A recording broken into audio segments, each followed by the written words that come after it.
النهارده بجد يا جماعه اول مره احضر لفيديو ريفيو عن مسلسل في حياتي. يعني اغلب الناس ممكن تكون بتعمل كده وبتكتب قدامها سكريبت ومش عارفه ايه. لا، انا بحب افتح الكاميرا واتكلم وكل الحاجات اللي جوايا عن المسلسل بقولها. الا المسلسل ده اول مره اكتب سكريبت عن المسلسل انا هتكلم عنه، عشان انا مش عاوزه انسى حد ومش عايزه انسى حاجه في المسلسل. انه مسلسل محتاجين فعلا نتكلم عن كل تفصيله فيه. تعالوا بقى جهزوا لكم حاجه تشربوها، خلصوا كل اللي وراكم واقعدوا لي عشان نتكلم عن اسطوره مسلسل الحفره.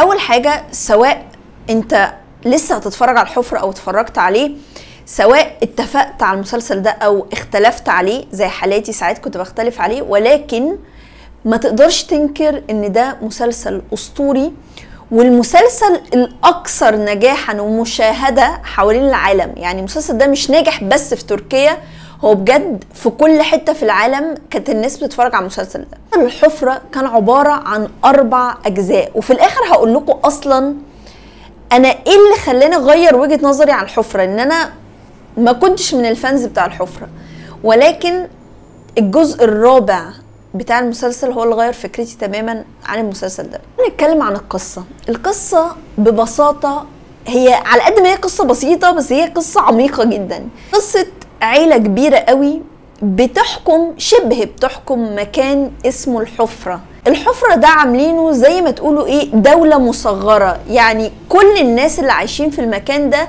بيعتبروا المكان ده كأنه وطنهم، مكان ممكن يضحوا بنفسهم عشانه، كأنه فعلا بلد مصغرة بالنسبة لهم. العيلة دي هو بجد حاجة غريبة جدا، هما كانوا يعني ما بيعملوش اي حاجة غلط او حرام او اي حاجة، وعندهم الشهامة والجدعنة ويحموا بعض، بس هما كانوا بيشتغلوا في السلاح. بس انا مش عارفة ازاي، بس ما علينا. لكن العيلة دي واي حد زي ما قلت لكم كان ساكن في الحفرة كان ممكن يعمل اي حاجة عشان يحمي الحفرة ويحمي المكان ده. العيلة دي كان فيها شاب اسمه ياماتش، اللي هنتكلم على الادوار كمان شوية. ياماتش ده كان رافض اي حاجة بتقوم بيها العيلة بتاعته. يعني كان رافض شغلهم، طريقة لبسهم، طريقة حياتهم، هم عايشين ازاي. هو كان شايف ان هو مش حابب يعيش كده. هو راجل متعلم وكان بيحب العزف وكان عاوز يطلع مغني روك. طبعا بالنسبة لعيلة بالحجم ده بتحكم مكان كبير كده، ما كانش ينفع ان هم يسمحوا له يبقى مغني. لا، انت المفروض تبقى شبهنا، المفروض تحمل حفرة زينا، المفروض تشتغل في السلاح زينا. في يوم من الايام بيحصل هجوم على العيلة دي، عيلة ياماش، وهو بيبقى موجود، لكن هو عشان يحمي عيلته بيضطر ان هو يقتل شخص. بالنسبة له صدمة ان هو اول مرة يقتل شخص في حياته، مع ان ده حاجه طبيعيه في العيله عندهم، ولكن ده بيخليه يحس ان هو كده هيتحول يبقى شبههم. قرر ان هو لازم يسيب العيله دي ويبعد عشان ما يبقاش شبههم، يروح يعيش حياته ويبقى مغني ويبقى الشخص اللي هو عاوزه. فتره طويله ياماش بيبعد وبيقرر ان هو خلاص هيبدا من الصفر ويعتمد على نفسه ويبقى فعلا مغني روك زي ما هو عاوز. بيقابل في يوم من الايام حب حياته. في يوم من الايام بياخد حبيبته دي وبيسافروا باريس يتجوزوا ويقضوا شهر العسل. لكن ايه اللي بيحصل؟ يلاقي الباب بيخبط عليه. مين قدامه بعد سنين طويله؟ مامته بتقول له انت لازم تسيب كل حاجه وتيجي معايا دلوقتي. يرجع ياماش وبيلاقي عيلته متدمره. اخوه الكبير توفى، باباه بيصارع الموت. العيله دي محتاج حد يحكمها، محتاج حد يمسكها، محتاج حد ينتقم للي عمل في باباه واخوه كده. الحد ده بيبقى ياماتش. الكاتب بعد نجاح المسلسل ده بيتكلم ان السبب الرئيسي في نجاح المسلسل من وجهة نظره ان هو قدر يخلق عالم تاني مختلف عن اي مسلسل. عالم لما اي حد يتفرج عليه يحس ان هو منتمي للعالم ده، يحس ان هو منتمي للحفرة، هو منتمي لعيلة ادريس. كاتب مش بس خلق احداث وتفاصيل ومشاعر كتيرة قوي في المسلسل ده، هو خلق شخصيات. يا جماعة انا بشوف ان سر نجاح المسلسل هو الاختيار الصح.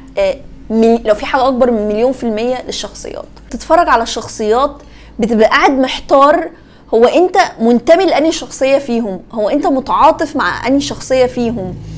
هو مين مظلوم، هو مين اللي ظالم فعلا، لغايه ما بتوصل في النهايه ان انت بتحبهم كلهم، انت الشخصيات كلهم بالنسبه لك كانهم عيلتك فعلا. مفيش حد يا جماعه عمل الشخصيه وحش، احنا هنتكلم دلوقتي على الشخصيات. مفيش حد يا جماعه عمل شخصيته وحش، حتى الكومبارس لو حد عدى من قدام، يعني لو حد جه عمل مشهد، لو حد عدى من قدام الكاميرا هو عمل شخصيته حلو. الكاتب ما اعتمدش على شخصيه ياماتش بس، الكاتب خلق اكتر من 10 شخصيات كلهم احلى من بعض، كلهم ابطال، كلهم بيمثلوا كويس قوي. اول حاجه وهي شخصيه ادريس، انا ما اعرفش جابوا الراجل ده منين بجد. انا الراجل ده يعني كان عليه هيبه وشخصيه وطريقه كلام، مستحيل تحس ان الراجل ده مش حقيقي. اللي عنده كاريزما وشخصيه غير طبيعيه يا جماعه، هو العمود الاول في نجاح المسلسل ده اكيد. شخصيه سليم، احنا من الشخصيات السهل الممتنع. الولد ده انا معرفش ليه ما شفتوش في اي مسلسل تاني حتى لا قبل ولا بعد الحفره. الولد ده عمل التمثيل السهل الممتنع. عارفين لما حد ما يكونش بيبذل مجهود عشان يمثل، هو بيعمل مشاهد عاديه جدا، ولكن انا بجد بشوف واحده من الشخصيات المميزه جدا. عمل مشاهد خصوصا في الجزء الثاني، المشاهد اللي كان مخاصم فيها ابوه، لو حد اتفرج على المسلسل المشهد اللي توفى فيه مش طبيعي. مين ده عمل دور على قد بساطه الدور، على قد ما هو فعلا كان دور مميز جدا. شخصيه جمالي الفاكهه بتاعه المسلسل، ما ظهر في الجزء الثاني حاجه كده لذيذه، دمه خفيف، ازمه، شخصيه بجد كانت ممتعه. يعني انا بشوفها ان هو كان فاكهه فعلا المسلسل ده. اليتشو ده يعني انا بحب اصلا الممثل ده جدا جدا، ولكن بجد كان عبقري في الدور ده. الممثلين لما سالوهم ايه اكتر شخصيه عايزين تعملوها في المسلسل، قالوا هي شخصيه اليتشو. مستحيل تصدق ان هو مش كده، يعني ما كانش بيفصل من الدور ثواني. اغلب الشخصيات اللي بتمثل الشخصيات اللي عندها توحد بجد في لحظه كده بحس ان انت ده تمثيل. الممثل ده عمره ما حسسني للحظه او فصلني من الدور ان هو شخص طبيعي. بصوا انا بحب كل الشخصيات ماشي، بس عاوزين شخصيتي المفضله او الكابل بالنسبه لي المفضل فارتولو، انا ما اعرفش اسمه كده صح ولا لا، فارتولو ومدات. انا مش عارفه اقول ايه، انا مش عارفه شخصيه فارتولو دي عملوها ازاي. انا بجد مش عارفه، يعني هي تركيبه. هو شخصيا الممثل لما جه حكى قال تركيبه انا عمري ما شفتها، وانا فعلا عمري ما شفتها في اي كاركتر. يعني الراجل المفتري والمظلوم في نفس الوقت، اللي ساعات بتتضايق منه وساعات بتتعاطف معاه، اللي بيضحكك، الشهم، الشجاع، الاخ الكويس مع اخوه، الولد المتمرد مع باباه، يعني تركيبه مش طبيعيه. هو ومدد اللي عمل يا جماعه الشخصيات، اللي عمل الشخصيتين دول مع بعض مش طبيعي. يعني مش والله العظيم المشاهد اللي ما بينهم ضحك بس. ياماتش او اراس بلوط انا شهادتي فيه مجروحه. انا بجد هقولها للمره المليون، اللي متابعني من زمان عارف انا بشوف ان ده اقوى ممثل تركي موجود على الساحه يا جماعه من زمان، مش من مسلسل الحفره. في ناس كتير قوي قيمته من الحفره، ولكن انا من على مر الزمن احنا قدام ممثل عبقري. عارفه اللي اتفرج على المسلسل اكيد فاهم انا عايزه اقول ايه. لو قعدت اتكلم من هنا لبكره، لو عملت 20 فيديو عن تمثيل الراجل ده، عن المشاهد اللي عملها، عن القفلات اللي كانت بتحصل كل موسم، تمثيله في كل مشهد، انا مش هوفيه حقه. يعني الراجل ده ممثل. انا دايما بقول، كنت لسه بتكلم مع اختي، الراجل ده لو كان بره في امريكا او في هوليوود او كده، الراجل ده كان خد اوسكار. يعني بجد انا حاسه ان هو مظلوم ان هو في تركيا. يعني هو الراجل ده عمل مشاهد في المسلسل يا جماعه، الراجل ده لو كان بره معروف كان خد الاوسكار.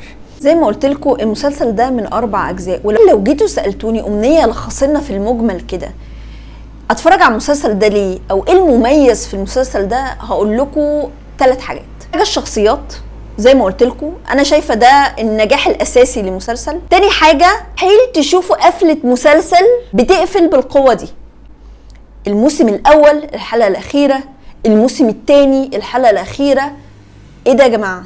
الراجل بيختم كل موسم بطريقه اقوى من الموسم اللي قبله، بيبدا الموسم الجديد بطريقه اقوى، موسم من اوله لاخره قوي. تالت ميزه واللي بسببها انا بقيت واحد من محبين الحفره، على فكره انا ما كنتش شايفاه اعظم مسلسل زمان، ولكن انا الجزء الرابع من وجهه نظري احلى موسم في المسلسل. غريبه جدا. انت تعالى شوف التخريف اللي بيحصل في اي موسم، اي مسلسل بيقعد الموسم الثالث والرابع، تعالى شوف الهبل. مش عايزه اقول الاسماء، انتوا عارفين. لكن يعني ايه مسلسل يكون بيختم يعمل اقوى موسم في الاربعه؟ بجد دي ما شفتهاش في مسلسل تركي. يعني هاتولي مسلسل تركي الموسم الاخير فيه هو اقوى موسم. الخلاصه لو انت حد ما شفتش المسلسل، اولا يا بختك، انت قدام ان انت تشوف اقوى 4 مواسم تتسحل بجد. لو عايز مسلسل يسحلك يا بختك، 4 مواسم هتتسحل، هتنسى حياتك، ماشي، هتخش بجد في الحفرة. شافت اول كام حلقة وشافته ممل، كملوا للموسم الاول على الاقل. عشان تحكم على المسلسل ده لازم تقفل الموسم الاول، وانت لوحدك هتكمل، يعني مش هتقدر توقف المواسم. احنا قدام واحد فعلا من انجح المسلسلات التركية، سواء وافقتوا على ده او ما وافقتوش، هو واحد من اهم المسلسلات التركية. المسلسل ده يا جماعة الشارع والمكان اللي اتصور فيه معمول دلوقتي مزار في تركيا من الاماكن السياحية، بيجيله سياح كتير قوي، فده دليل برضو كبير قوي على النجاح. في نهاية الفيديو عاوزة اعرف رأيكم في الحفرة، عاوزة تقييم بسيط زي ما انا شرحت لكم. انا حابة اشوف وجهة نظركم على المسلسل ده ايه، حسيتوا ايه معاه، الشخصيات، انهي موسم بالنسبه لكم كان المفضل. انا بس اوكادار اشوفكم في الفيديو الجاي. او زمان جريشروز.